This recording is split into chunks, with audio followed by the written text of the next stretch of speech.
Welcome to By the Books, the podcast helping business owners navigate the complex world of business, payroll, tax, and bookkeeping. Now to your hosts, Lindsay Klein, president of Klein Bookkeeping, and Jeffrey Gonzales, president of Payroll Guru. Thanks for joining us, everyone. This is Lindsay Klein with Klein, honest, accurate bookkeeping performed on time, and your host of By the Books. And now, as of today, I'm going to start having to say co-host because I have Jeffrey Gonzales here, and he has agreed to be my co-host. I'm so excited. I'm really excited, too. It didn't take very much convincing, though, because I usually have a good time as well, so... We it's have fun. So much fun. And now it's going to be fun that I get to have you here all the time for every episode, and then we can bring guests on, and we together can talk to the guests. I just feel like it's going to take this podcast to the next level. I like it. I love that vote of confidence, and I'm going to do whatever I can to make that happen. So this is going to be the first time you're coming on as co-host. So how are you going to introduce yourself? Have you worked this out yet?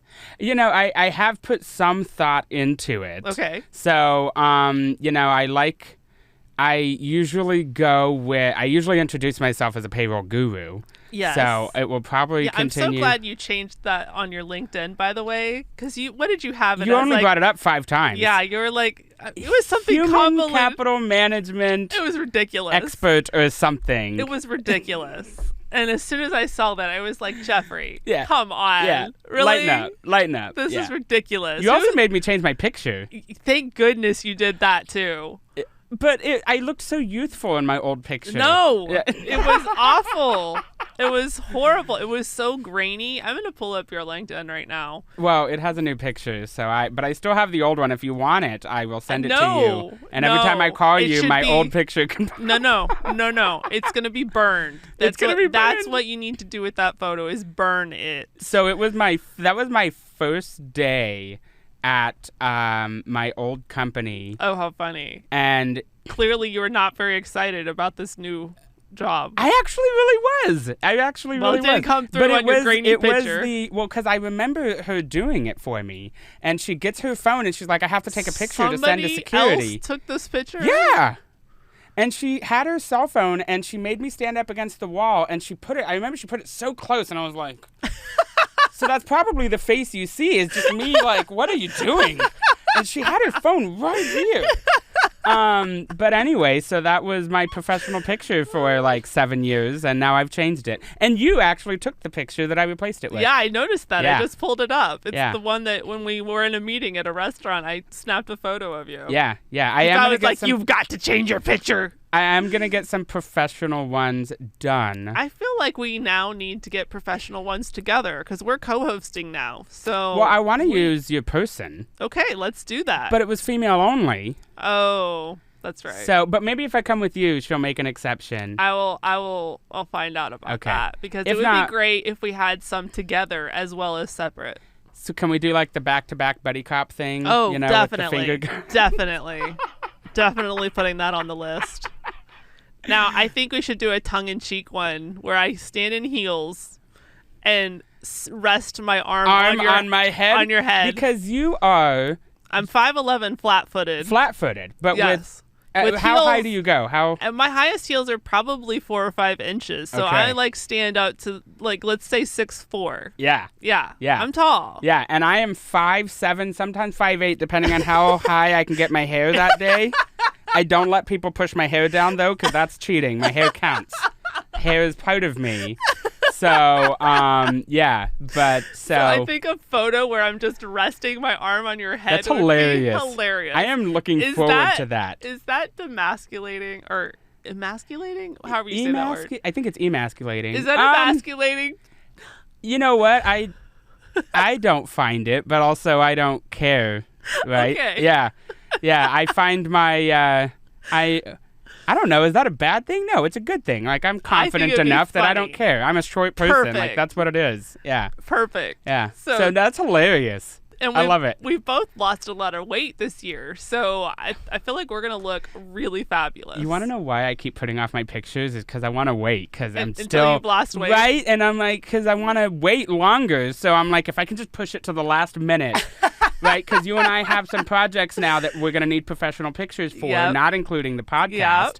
And so We should talk about that. keep pushing it because I'm like, oh, I want to wait until the last second so I can, like, get a suit size smaller or something, right?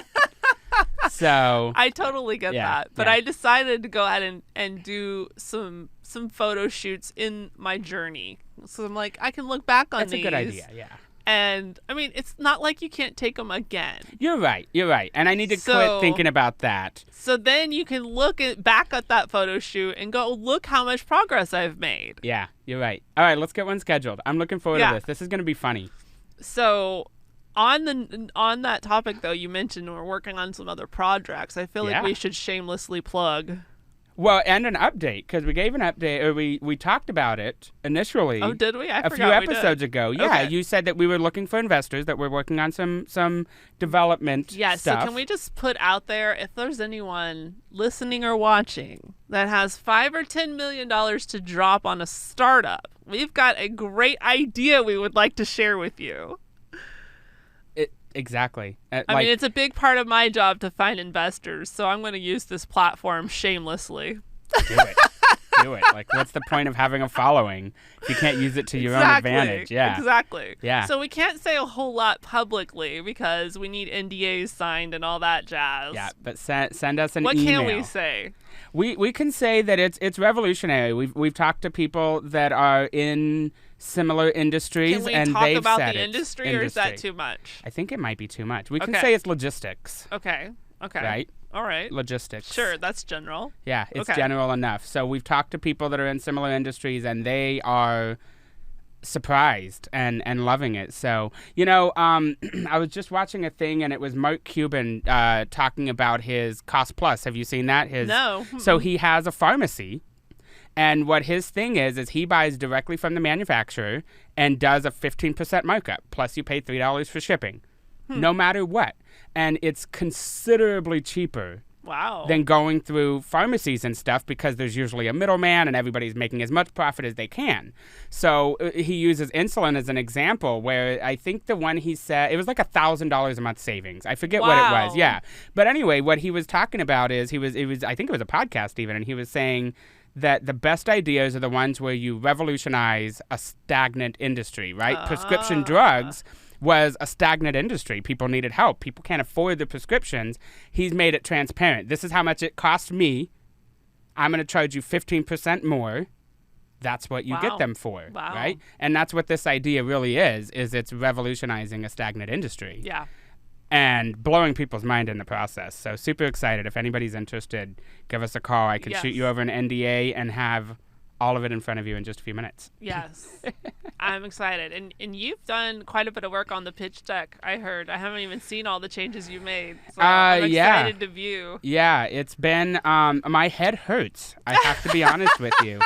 And I have a bunch of travel coming up, so I'm going to be spending a lot of time in airports. So what better time to sit down and get stuff done? Yeah. So, but that's been it's been super exciting, and it's even better because it's cool when you have an idea. Yeah. But you can actually see the figures and the numbers, and as you plug it in, and you're going, holy crud, this is very profitable. Yes. Yes. So. Yeah, I'm excited. It is the biggest thing I've ever worked on. Yeah. Is that true for you as well? Yes, actually. Yes. Oh, yeah. Yeah. And we have a third business partner who is also fabulous. Yes. She's actually been on this podcast. She has been on the podcast. It's Roro. Yeah. Roro Hudson. She's been on the podcast before. So she is amazing. Like, every time we meet, I am astonished by her knowledge. She knows so much. She is plugged in with so many people. Yeah. So I try to be a sponge when I'm around her because I want to learn everything I can from her. She's amazing. Yes, and she's very well. If you're looking for commercial real estate in the DFW area, she's like knows everything, like you said. Oh yeah. And she's No, I wouldn't even say the DFW area. yeah, she's all of Texas, huh? And into Arkansas. I was gonna say yeah.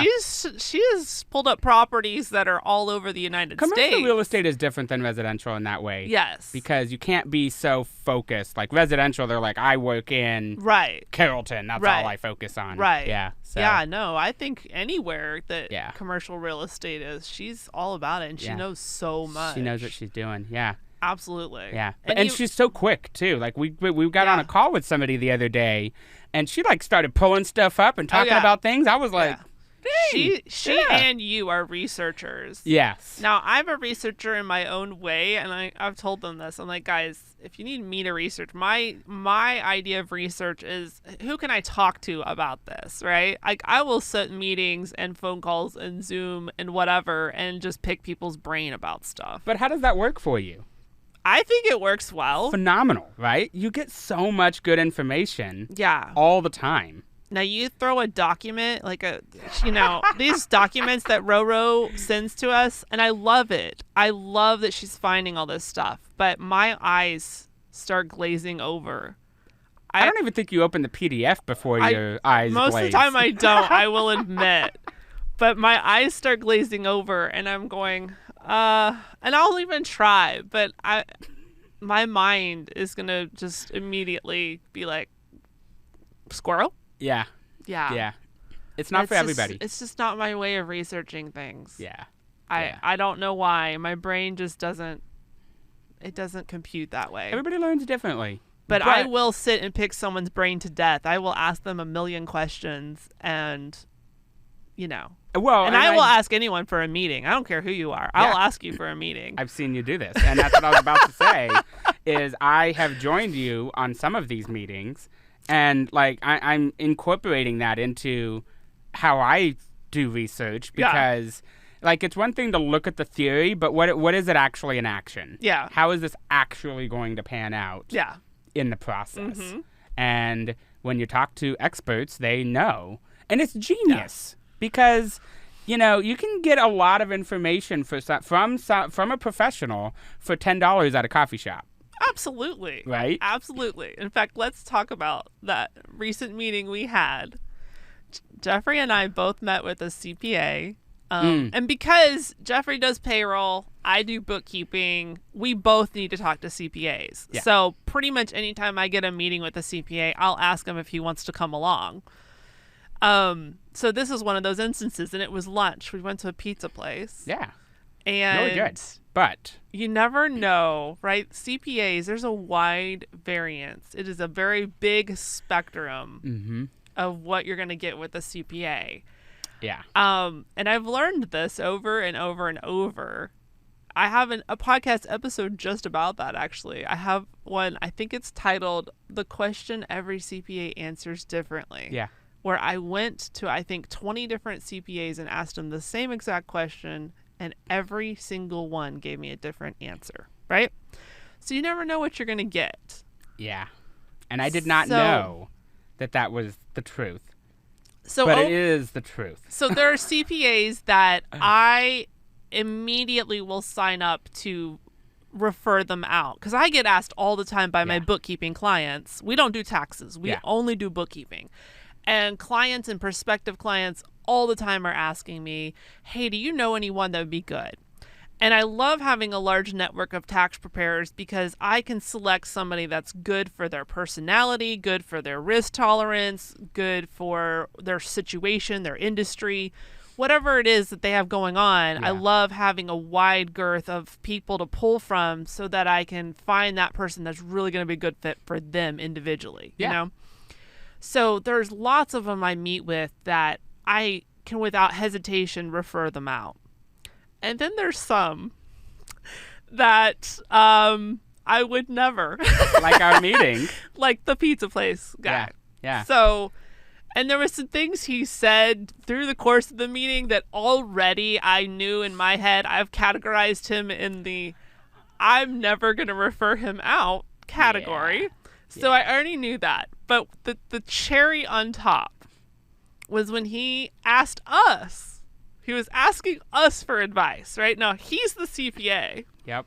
He's asking us advice about the PPP Loan. Do you want to tell the story? Yeah. So so the PPP loan was offered during the pandemic as a forgivable loan if you meet certain criteria, right? Pay your employees, keep your doors open. That was the point of the loan. Yes. And if you got it, you had to fill out paperwork, and it's free money, right? So you had to do it right. Right. And so he was talking to us and asking us about the PPP loan because he has a client that had a $900,000 PPP loan that they received in 2020 or 2021, either way. And throughout the course of the year was unable to keep their doors open. For whatever reason, we didn't get details on that. But the kicker is that they never submitted the application to have the loan forgiven before closing their doors. And so once you've already closed your doors, he, as their CPA, is the one that helped them with the PPP and helped them dissolve the company. Yeah. Dissolve it, like legally dissolved it, did the final tax return. It is done. Yep. Closed it for them. They paid him for this. So he's asking us in this meeting, hey, do you know how the PPP forgiveness thing works? I need to do that for one of my clients. Mm-hmm. And then when he said it was closed, we both went, it can't be forgiven if it's not in business anymore, right? This is not even my money, this $900,000, but I felt that. We're talking almost $1 million. Almost $1 million. That a now closed company owes. And their CPA is sitting across from us asking our advice about how to get forgiveness, not even aware of the fact that there is no way it can be forgiven. And I'm just thinking that client does not even know they are up a creek without a paddle and they owe $900,000 now that they did not have to pay. Yeah. Well, and let's be clear, this forgiveness could have been submitted a long time ago. So it's not that the windows were too close. Well, it could have been done. And the CPA could have said, hey, let's not dissolve the company. I mean, you can shut down your operations, but don't close the company legally until we get all that situated. Yeah. But they already did it. Yeah. I'm still sick thinking about this. Yeah. Whoever that poor person is out there, client that's out there is up a creek. And the sad thing is that it could have all been avoided by having, I guess, a good professional. That's on top of those things. Right. Yeah, that checks all the boxes and double how checks. often do we hear this and even say this? Make sure you hire a good professional. And the thing that I hear very often is not hiring a good professional costs you more. Oh, it does. And you know that just from what you do. Yes. But here is a tangible, that's a big one. Legitimate example of how hiring the wrong professional can be very costly. Because if this had been someone that knew their stuff, had done the research on the PPP before doing it. I mean, I understand there was a lot of changes going on during that period in the pandemic, and the PPP was thrown in there. But if he didn't really want to take the time to thoroughly research the ins and outs of it, he should have just said, I'm sorry, I don't want to lead you astray here, and I don't know enough about it. I think you should find someone that's an expert on the PPP and have them go to someone else. Yeah. If he didn't want to research it.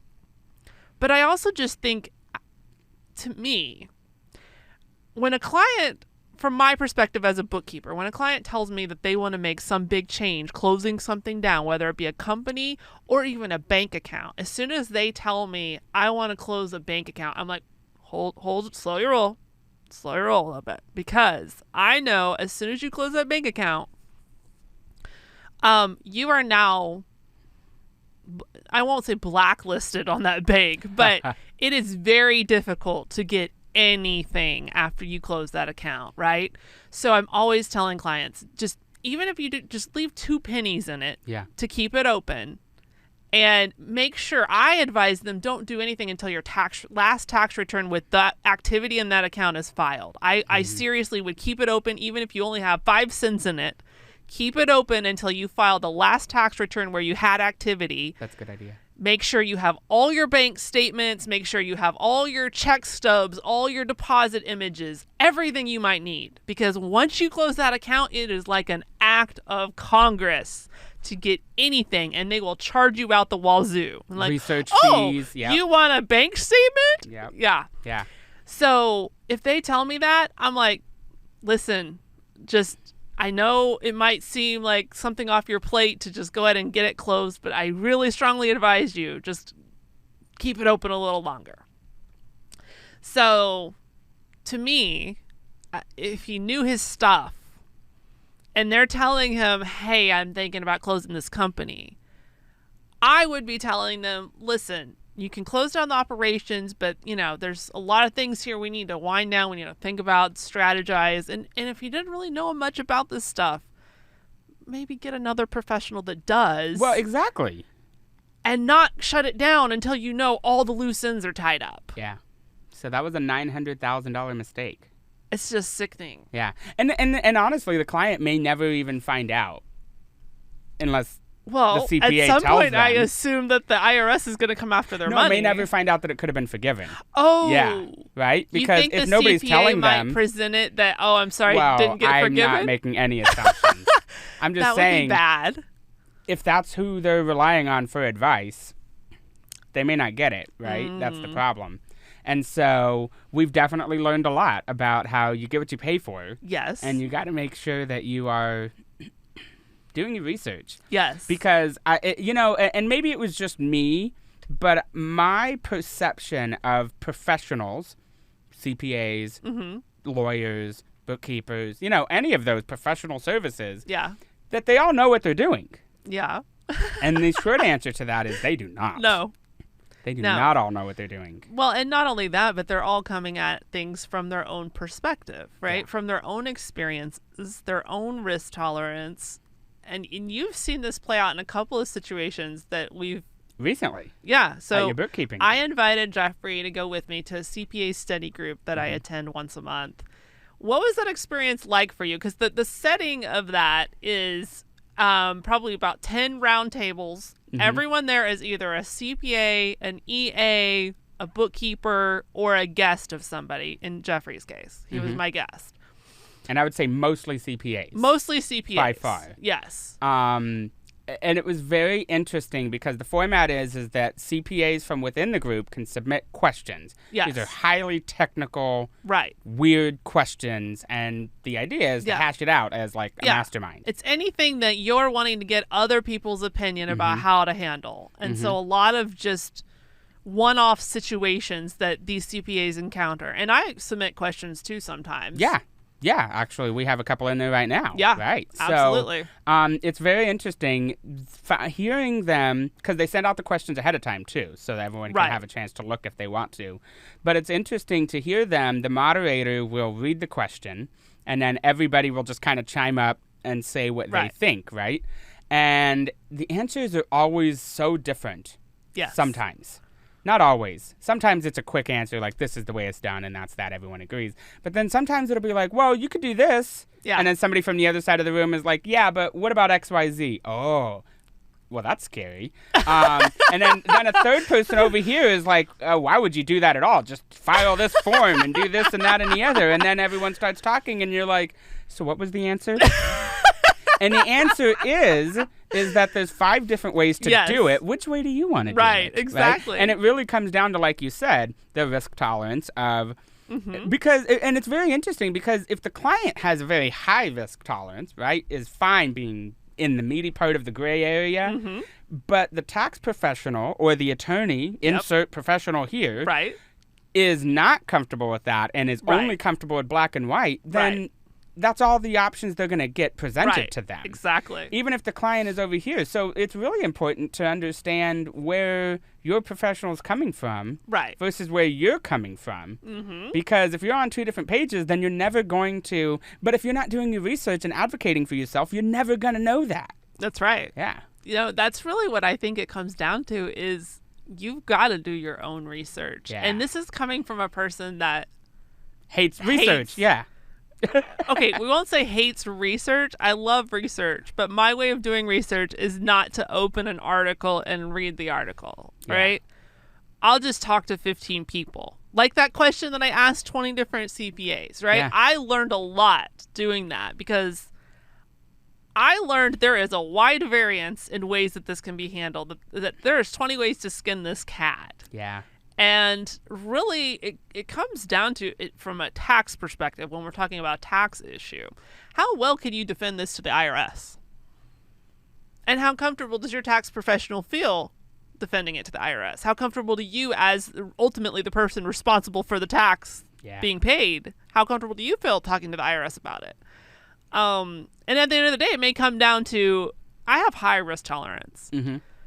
So I'm fine kind of walking the line, right?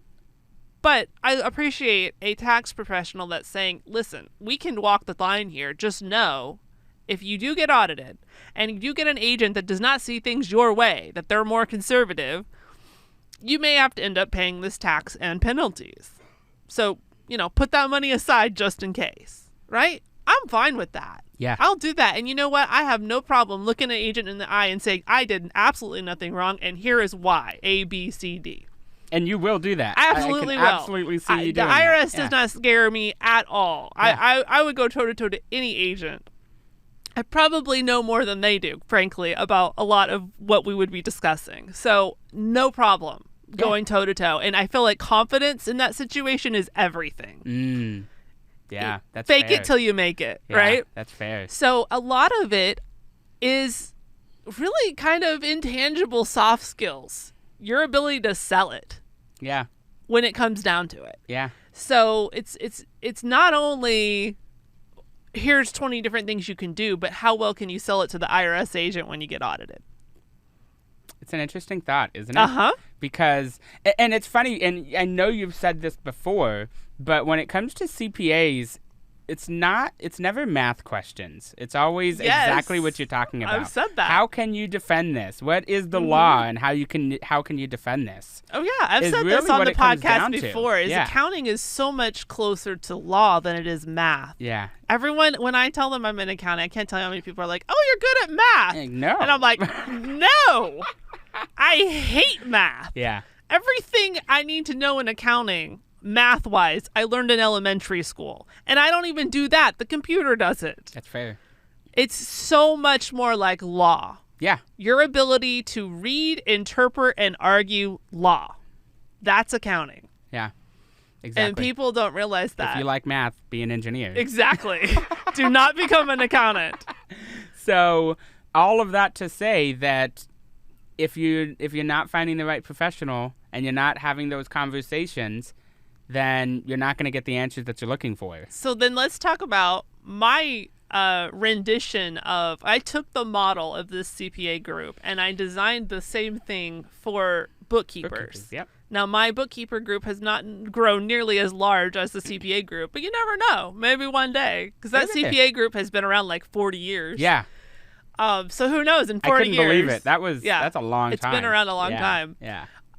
So my bookkeeping group is new. We're much smaller, but I took the same model, and in our case, we do bookkeeping questions. Yeah. And there's some overlap, same kind of questions, but most of the time it's bookkeeping questions, payroll questions, 1099 questions, things that we as bookkeepers encounter, and we discuss them. And one thing I started doing is I will take those questions and I will email them out to my network of CPAs and EAs, and I will ask them, would you be willing to answer the same questions? And the following month, we will review the answers that we got from the CPAs and the EAs from the questions that we discussed the prior month. So you finally, after me inviting you for several months, you finally came to one of these meetings. I did. And it was so fun. I actually had a really good time. Did you have fun? Yeah, we did. But the funniest part was when we got to those answers, right? Uh-huh. Because you printed them all out. So they all got, you did like a Google form, Yeah, right? it was So a they Google all form. got the same exact question. Yes. And they could fill out their answer. And I think you handed me a stack of 7 of them, 7 responses or something like that. And I spread them out. And out of the 7, two of them were unusable. Like, the CPA was on something. I don't remember exactly what they said, but it made no sense. So two of them, like, wasn't helpful at all.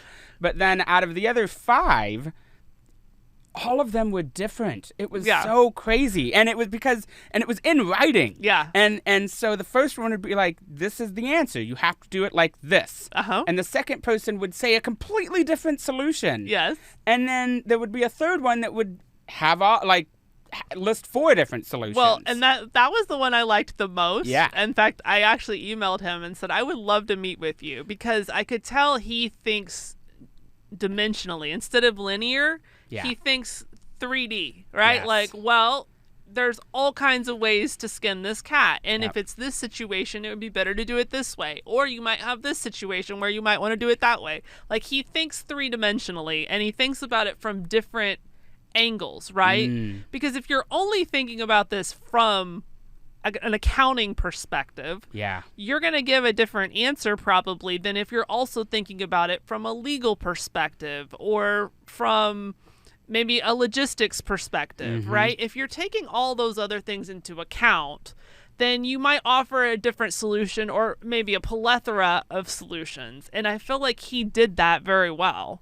He did.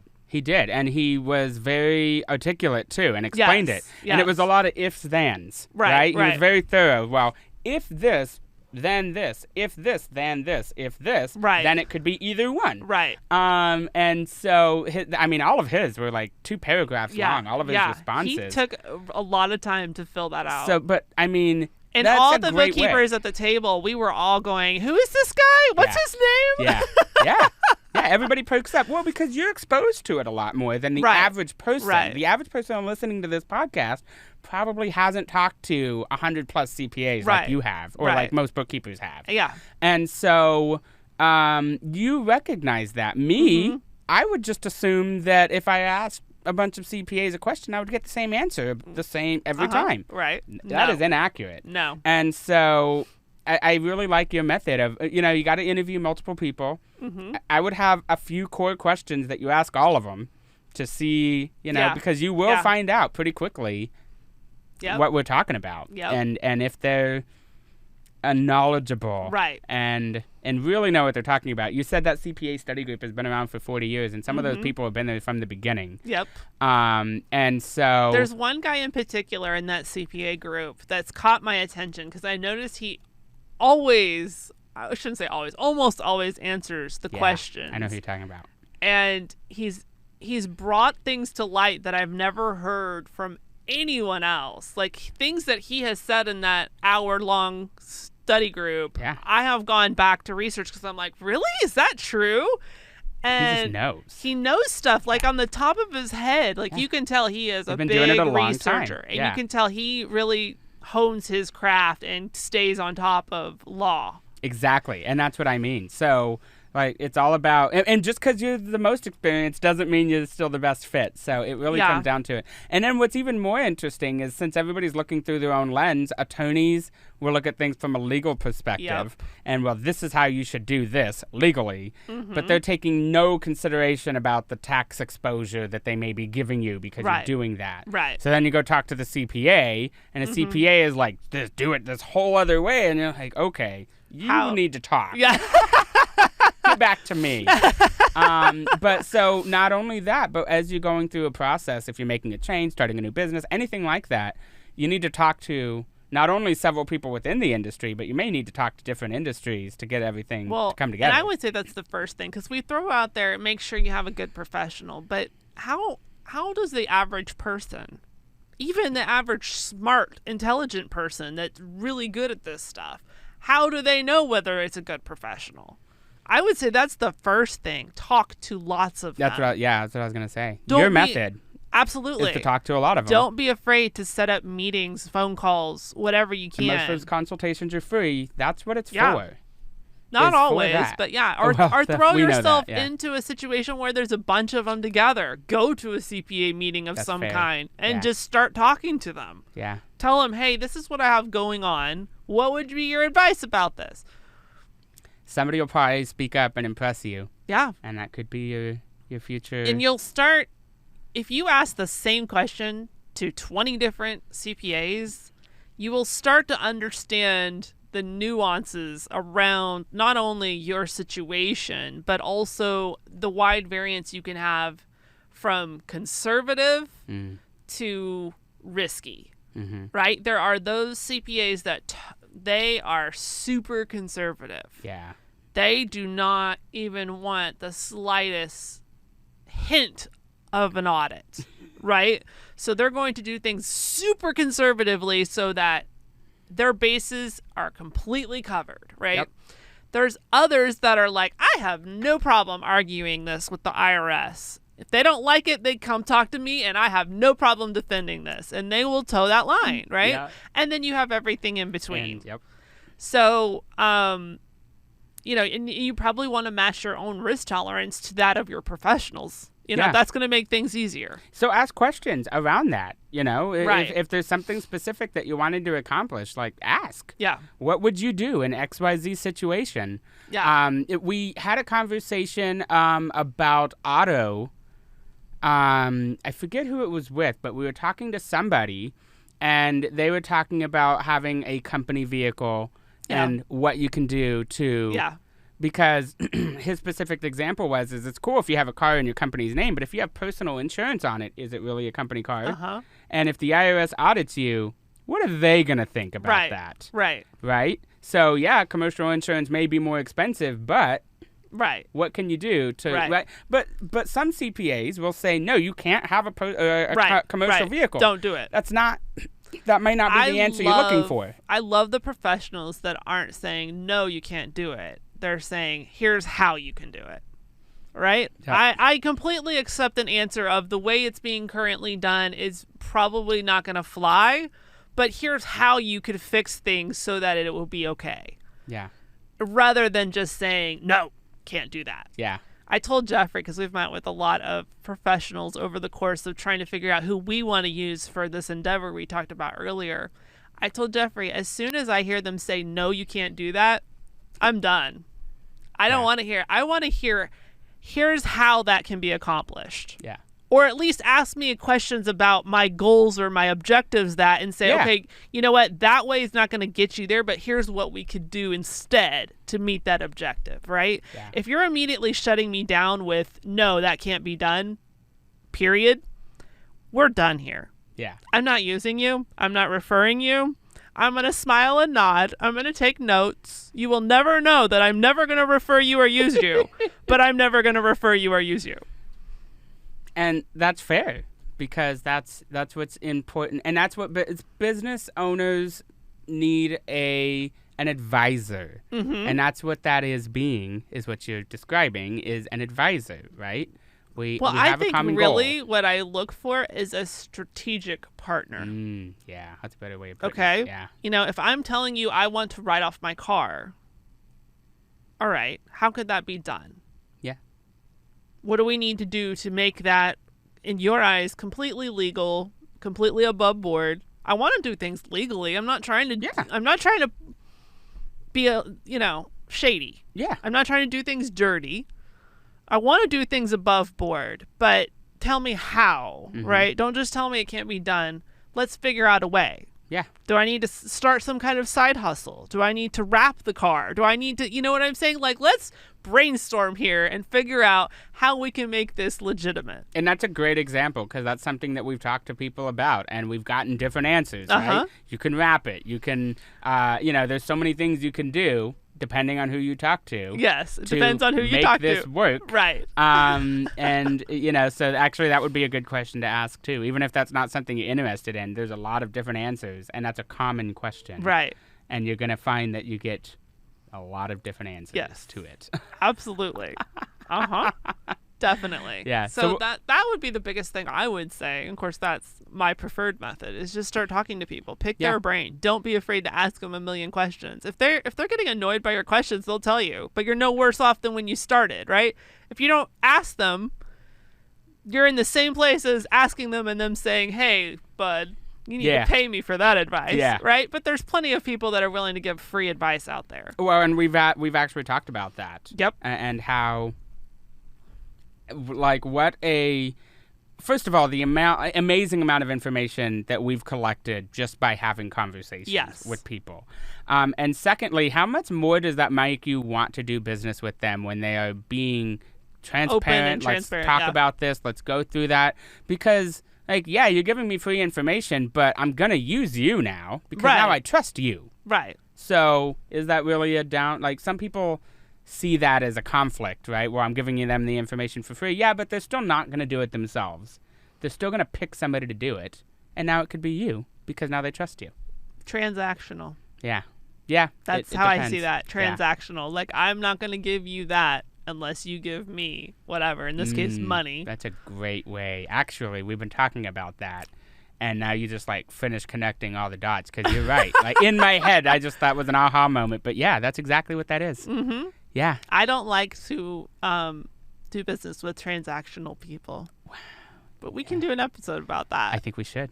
That's a great topic. One. Yeah, it is. Because there's a couple different ways to handle that. Mm-hmm. Yeah. So what other advice would you give people about finding the right professional? Well, so my method, I'm incorporating what you do, right? Okay. So I have a personal situation going on in my life that I need a professional for. Nothing bad. But I, need to reach out. And so I've lined up a couple different attorneys like, hey, let's talk about this. Tell me what you would do and how you would do it, right? Mm-hmm. I also am in the process of finding a new personal CPA because my CPA, now that I've learned, is very much in the very conservative, nothing can be done lane. So you, through this process, realized that you're incompatible? Yes. That's interesting. Yes. So it never dawned on you before that? Well, it has because I've asked questions and been immediately shot down with that can't be done. And I'm like, yeah, but I know a so-and-so business owner. So what was it that thought you needed to stay there then? That's interesting. You know what? Sometimes it's just the last thing on your list, right? Because when I found out, at least, it was when I was, signing on my tax paperwork. And I'm like, but... Because I'm one of those people that puts everything off until October. So I'm looking at the September for business. So I'm looking at all of these things, and I'm like... I feel like there's some stuff missing here. But at that point... okay, let's just move on. And now I have to write a check to the IRS. Okay. And then, so that's what happened to me. Now we're in August and it's about to happen to me again. So I need to get my stuff together so that I can do it correctly next time. But that's not necessarily correctly. You're just saying that your risk tolerance is higher than that of your CPA. Then absolute zero, yes. Yeah. It is. I will admit that. But that being said... talking to more people has definitely been my method. Okay. And asking similar questions, right? The same question several times. Because even if I keep getting the same answer over and over again, then I know that I'm on the right path. That This is what I'm going to do. So now who do I like the most? And then thirdly, I like to do... I mean, there's so many things you can do. I've popped up my Spotify and typed in specifically what I'm looking for, and there's somebody that has an episode somewhere that can talk about it, right? Yeah, a podcast. Yeah, a podcast. Who talks about that specific situation, or a quick YouTube, or just something that way I can now advocate for myself. Yeah. What I know. So I've heard from this, who is probably a professional, right? And now you got to make sure you're vetting your sources, but... you're getting that information, and then you're talking to people, and now I understand the situation. Right. So now I can go into that conversation ask better questions. With better questions, knowing more, and that's my method, and it's working out quite well. So you have added to that, which has been great because... Well, what I love about this, too, because as you and I are meeting with these professionals, and each person we meet with, we usually pull... at least a little nugget from that conversation. And so then in the next conversation, we go into it with more knowledge, and we can ask better questions. Yeah. And we've been able to tell some of those professionals some things from a different angle that even they were kind of like, oh, let me look into that. And we had that happen with the guy that actually went and pulled a tax book out. Which is great, right? So because he was like, I don't know, let me look that up. Yeah. And so, in addition to what you were saying about being open and not telling me no, but what can I do? But also, I don't care if you know it all. Just be willing to figure it out for me. Yes. Right? And so a lot of times we'll get a no. Mm-hmm. And every once in a while, somebody will say, I don't know. Let me find out. And then if they go pull out a tax book, like, I'm just drooling. Like, that's just great. Do your research and get back to me type thing. Right? Okay, so that's fine. Jeffrey and I had completely different We did. perceptions of that situation. Yes. You want to tell it? Because, yeah. So whenever I talked about, well, okay, so we've heard you can do X, Y, Z. And he admitted he had not heard about this before and he wasn't sure. And so he goes back to his office and comes back with this huge tax book. Mm-hmm. And I think it was from like 2016 or something. Yeah, I think it was 2016, yeah. And maybe this particular issue hasn't changed since then. I don't know why he picked that one to pull out. But my thought was, is there not more valuable resources that could be a lot faster to obtain on the internet? Oh, yeah. 100%. That specific book is available on the internet. Type in your question. Actually, I've sent you excerpts from it. I don't know if you knew that's what it was, but it was that book in digital form. And I pull articles from it and send it. So the answer to your question is yes. So that was a little worrisome to me because I feel like one of my priorities in a professional is someone that's tech savvy and keeping up with current up-to-date information. Yeah. But he was the only one that did research. Okay. Well, let's be honest. He was the only one that did it in front of us. Has anybody followed up with us to give us answers? So. Yeah. Well, either way. So you're right. Unimpressive still, but more impressive than what we had seen. But what was funny is your perception of that situation was completely different. Like I got excited. Like you said, you were drooling. He's doing research. When he did that, I was like, what? And Jeffrey's like, what?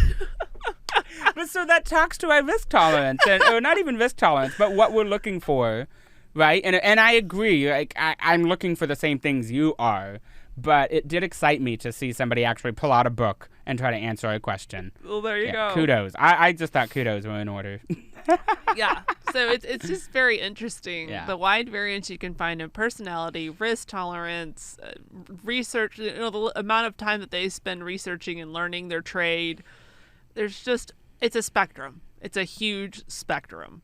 Yeah, because, it's just like class. You'll have people that are always on it and know their stuff and are ready, and ones who aren't, right? I mean, everybody that went to school to be a CPA or an attorney, they ranked somewhere in that class. They all got licensed. Right.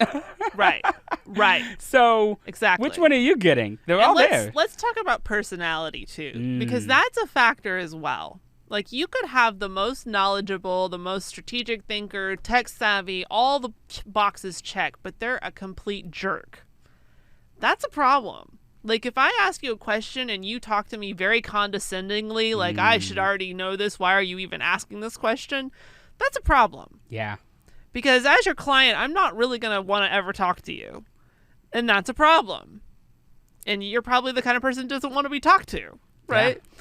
So I think personality has to play into this decision also. It's a big part. We actually had that come up recently with a marketing company that we had interviewed. Yeah.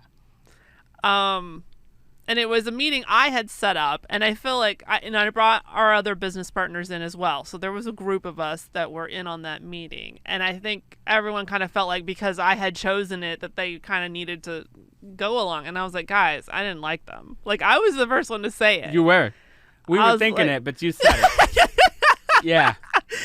And it was mainly a personality thing. It was 100%. Because, absolutely. And with marketing especially, I want you to be the kind of personality that will shoot the bull with us and brainstorm. Like, let's just throw ideas out there and let's build on it. Like, I want one of those people that's like, oh, I know what you could do with that. XYZ, and then we go, oh, and here's how we could change that a little bit and do this, right? That's what I think a marketing meeting should be, right? What did we get?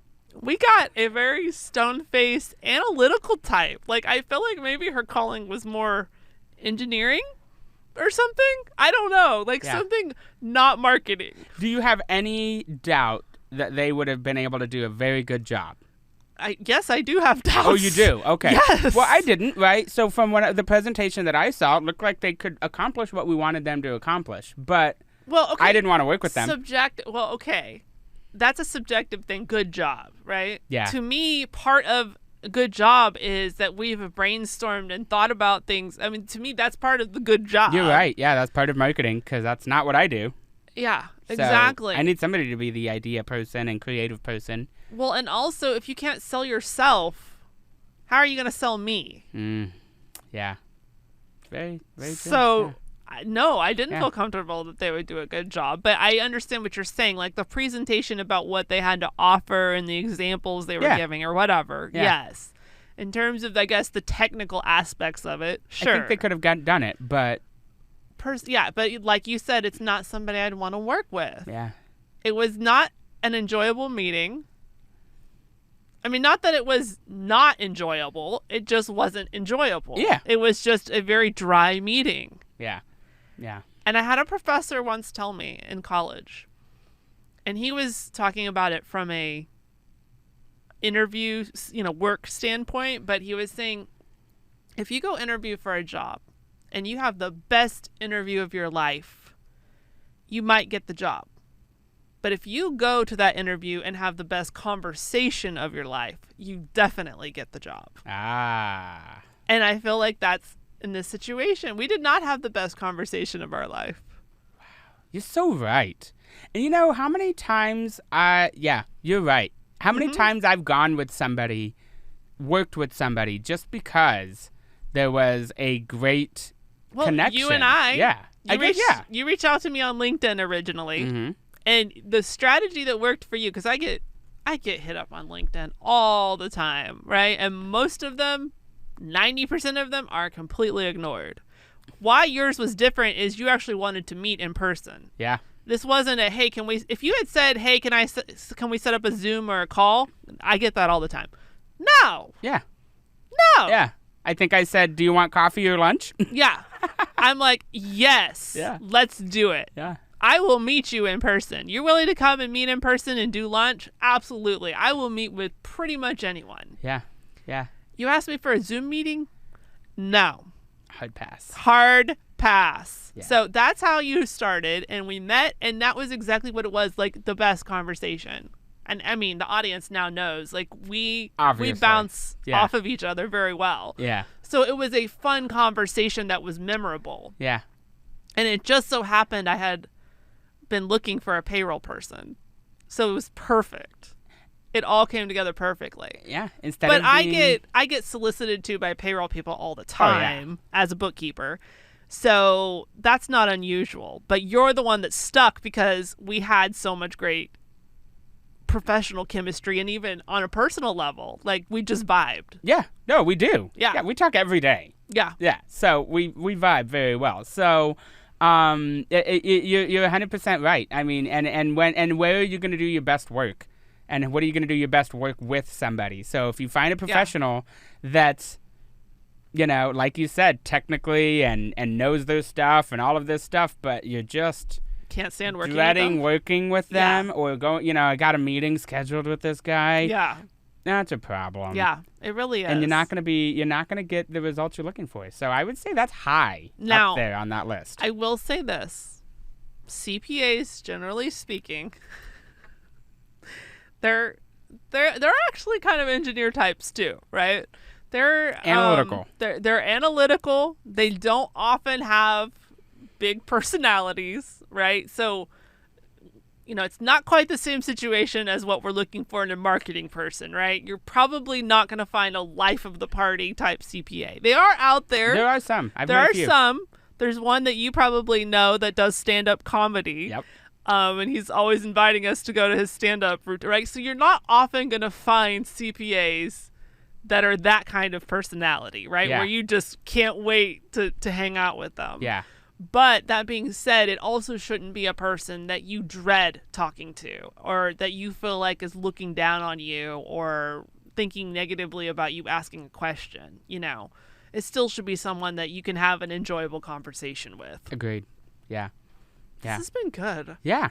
Yeah. I think we got a lot of good advice out there. Yeah. Well, and that's what people need, right? They need professionals. And hopefully they don't get stuck with a $900,000 tax bill because they pick the wrong professional. It's so sickening. Yeah. I feel and I'm just thinking about how awful that conversation would be to have to tell your client, I'm sorry, but you're going to have to pay that $900,000.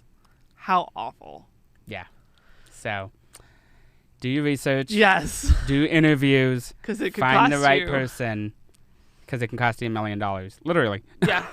Yeah. Not good. All right. Well, tell people how they can find you if they want to take part in your amazing personality. And my amazing, thank you. And get payroll services. They can call me. My number is 214-551-4650. Or they can find me on LinkedIn, Jeffrey Gonzales. With his new updated photo Profile picture. Profile. And it says payroll guru, not human capital management expert or whatever it says. But tell people how to spell your name, because there's a bazillion ways to spell it. There are. So Jeffrey is Jeffrey, and Gonzales is Gonzales. Yes, and I'm also on LinkedIn, Lindsay Klein, Lindsay, A-Y, the right way. Klein, Kline, also the right way, Kline, just to be clear. There are like a bazillion ways to spell Klein. And Lindsay. And the way I have it is the last way people want to spell it. Really? Yeah. Most people, it's Klein, thinks Calvin Klein. Yeah. Oh, yeah. It is Calvin's And then fault. there's Cline, thanks Patsy Cline. So nobody wants to spell it Kline, the right way. All right, well. I just need to become a bigger name than Patsy Cline and that. Calvin Klein, and then everybody will spell it right. You're well on your way. Revolutionizing yes, the way I'm people sure spell Buy Klein. the Books is going to become so big, it'll be bigger than Calvin Klein and Patsy Cline. Anyway, if anyone would like to get a hold of me, especially if you need bookkeeping services, you can find us at sakline.com, SAKLINE.com, and we are happy to help anyone with bookkeeping services. And also, we're looking for sponsors for our podcast. We need some people to get on here and advertise. So if you're interested in that, reach out to me, info@sakline.com. Until next time, everyone, have a great week. By the Books is presented by Sakline Bookkeeping and Payroll Guru. For more information, visit sakline.com or payrollguru.com. The information provided on these websites and podcasts does not and is not intended to constitute legal or accounting advice. Instead, all information, content, and materials available are for general information purposes only. Information provided by Sakline and Payroll Guru may not constitute the most up-to-date legal or other information. Listeners should contact their attorney or accounting professional to obtain advice with respect to any particular legal or accounting matter, and should refrain from acting on the basis of this information without first seeking legal advice from counsel in the relevant jurisdiction. Only your individual attorney or accountant can provide assurances that the information contained herein and your interpretation of it is applicable or appropriate to your particular situation.